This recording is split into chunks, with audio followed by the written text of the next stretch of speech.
I was never a big horror podcast listener, or true crime guy, or creepy pasta, whatever the hell, and I was around before all of that even was created. So maybe I'm just not the target audience for Undertone, the scariest movie you'll ever hear.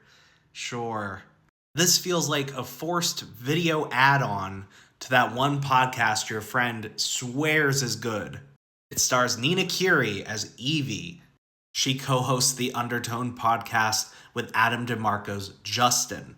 As she annoyingly puts it at the beginning, she's the skeptic to his Santa Claus believer.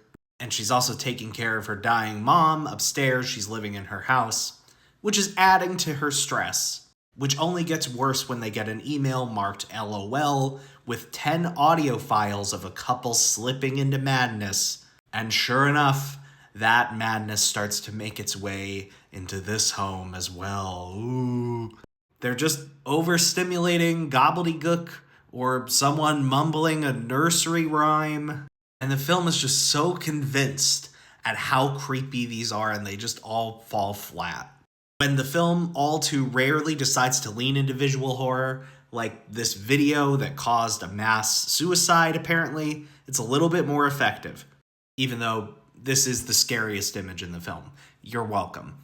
Director Ian Toussaint, who's going to be moving on to the next Paranormal Activity after this, which is sure to be underwhelming, shows moderate potential behind the camera, especially when we start crawling through the house and we get all these creepy, unsettling angles. But really, there's just not much going on here.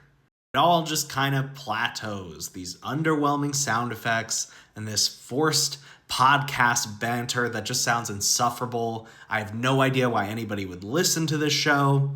And then eventually it just becomes louder. The lights start to flicker and there's screaming. And it's just, and that's it. Undertone. Underwhelming.